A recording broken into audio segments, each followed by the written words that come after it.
Hello, I'm Bobby Dino. Thanks for joining. Lately, I've been getting a lot of questions through emails, through DMs, through people I know concerning prison. And they're pretty specific questions. They want to know different aspects of prison life and what it's about. So I figured, heck, why not make a show about it and we can talk about the different subjects. So today, we're going to be talking about prison food. This is one that's come up a lot, surprisingly. I don't know why people care so much about what we ate, but this is an actual topic that people ask about quite frequently. So we'll start with that. Is it as bad as everyone says? Yes. Prison food is horrible. It's stuff that they can't give to people on the streets, so they're giving it to inmates. It's some of the worst crap that I've ever tasted in my life. As a matter of fact, it was so bad that when I'd go to visits, people would come and see me. They have vending machines out there where there's microwavable food, the type of stuff you get in a gas station. That was like gourmet food. Like I would look forward to the visits partially because I'd get to eat something that tasted good. So it was pretty bad. And you know, what made it bad is it, like I said earlier, it was like this second and third hand quality stuff that people in the public, they wouldn't even accept it. It's like the kind of stuff, some of it you wouldn't even want to feed your dog. Like for example, when they do sack lunches, okay, they had this mystery meat. It looked like bologna. It was a round thing like this, and it was shrink wrapped or whatever, but they didn't refrigerate it. And to me, I always thought, what kind of meat besides beef jerky are you going to eat that you don't have to refrigerate? And people would save this stuff. I mean, some of these guys, I don't know what they were doing out on the streets, but some of these guys, they'd have it for like 3 or 4 days and go, oh, hey, you know what? I think I'm going to eat that now. And, ugh. To me, it was just salmonella or some other type of bacteria just waiting to happen. So a lot of this stuff was stuff that like the average person that has never been, right, they wouldn't even think about eating, but it's what was served to us. And another thing that made prison food more horrible, right, wasn't just the quality and the taste, but the portions. Okay, the portions were extremely small. Like, I'm pretty sure they went off of something that was supposed to be a 2,000 calorie a day diet, but that's not what was being served. I'm talking about like you get an ice cream scoop of rice or of mashed potatoes.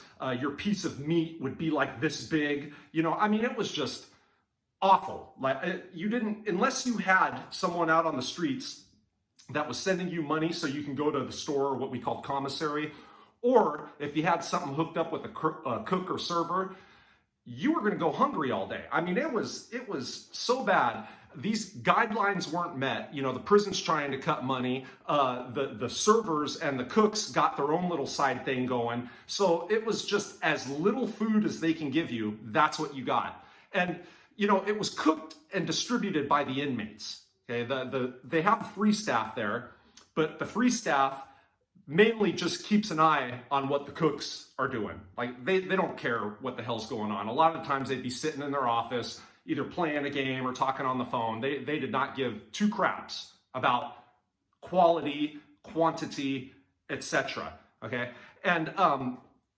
these cooks had little to no training. Like there was no prerequisite such as, were you a cook on the street? Or do you know how to cook food? It was, hey, I want to get that cook position really bad because I know I could come up off of it. So I wonder who I could talk to become a cook. I mean, it was, you know, it was foul. Just like the rest of prison, it's foul, right?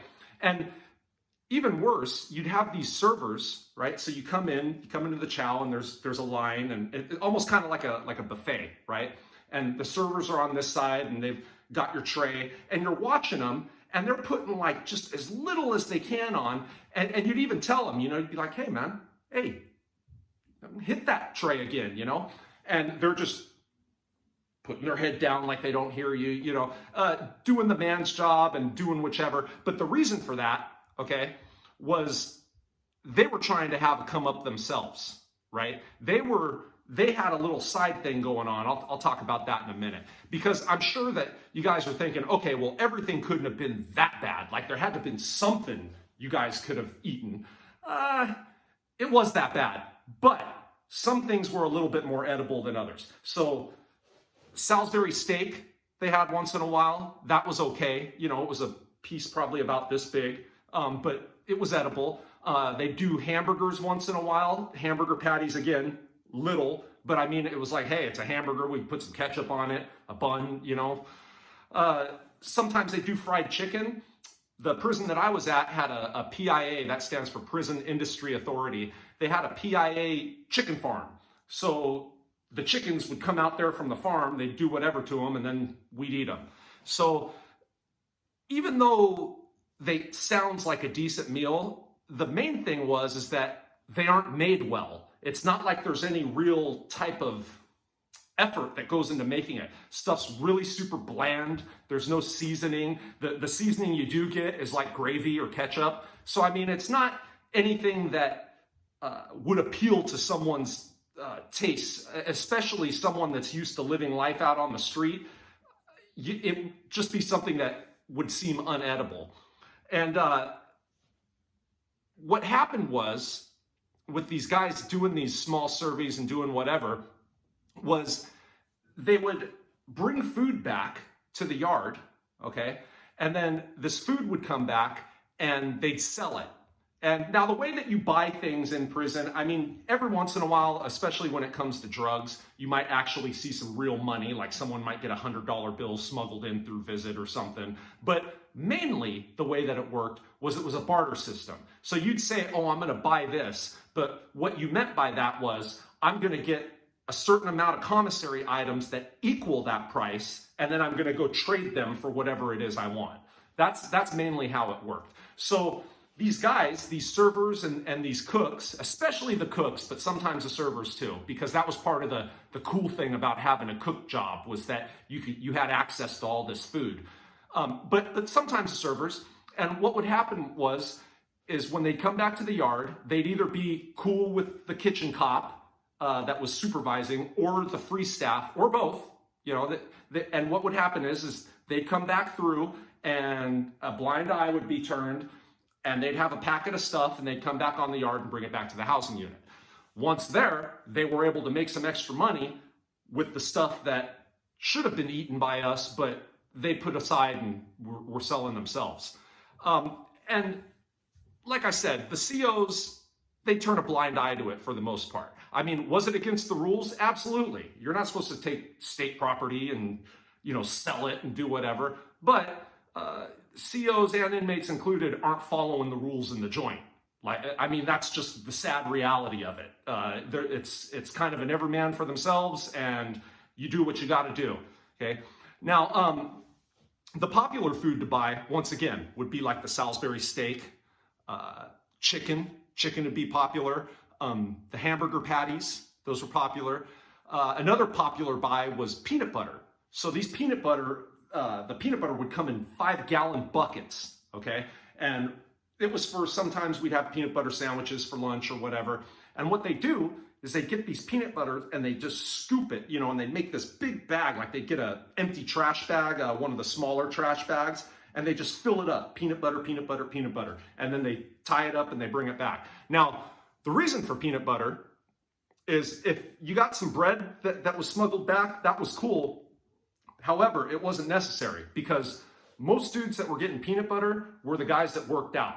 And the way that they saw it is it was a good source of protein and other body fats, or other fats rather, that they could eat and help with their workout. So it wasn't necessarily like, oh wow, I'm getting peanut butter because I love peanut butter. It was more along the lines of, this is sustenance that's going to help me grow, was the main thing.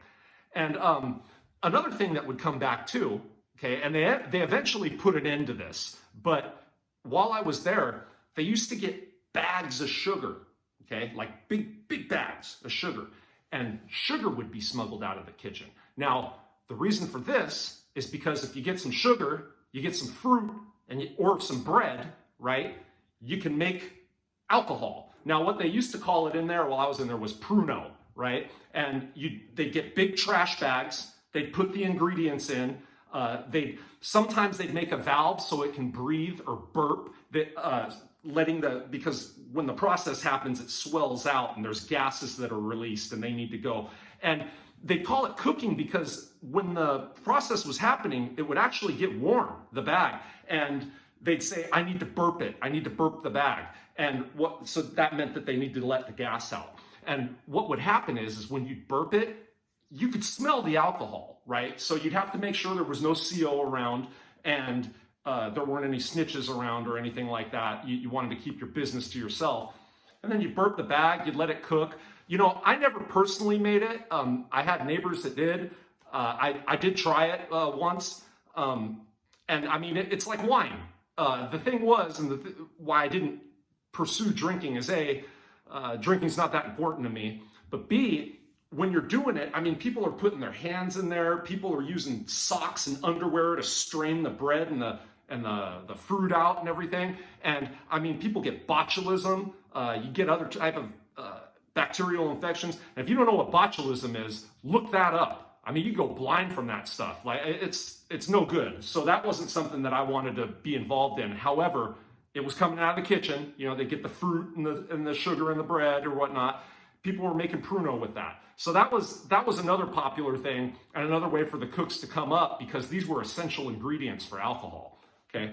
And so when people worked out and people were on a kick to where they had a routine and they wanted to make themselves bigger or keep exercising or whatever, there really wasn't a lot of options for you. Okay. It was either you had someone that was getting you commissary, someone on the streets that was sending you money, or you had some kind of hustle in there to where you were getting commissary from people, or you got stuff from the kitchen. I mean, that was really it, because the portions that they were giving you to live off of weren't enough, okay? Like if you were out there trying to work out and actually trying to gain size or whatever, the portions that they were giving you were not equaling 2,000 calories a day. It was less. So you weren't going to grow. And on top of that, you had a bunch of dudes, right? They're hungry all the time.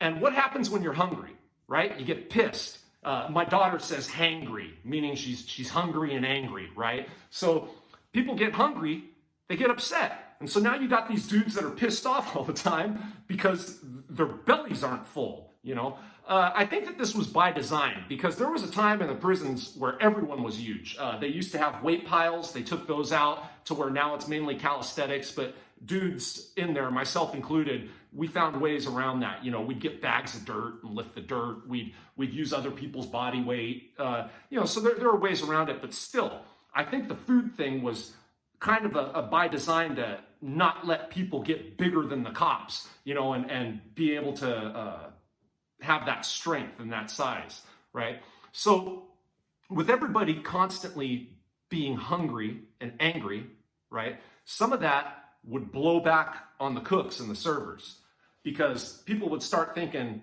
hey, how come these dudes got all the food and I'm running around hungry all the time? That's bullshit, right? So every once in a while, you'd see one of these servers or cooks just getting their ass beat, and you wouldn't even really have to ask what it was. You'd just be like, oh, that dude was hungry.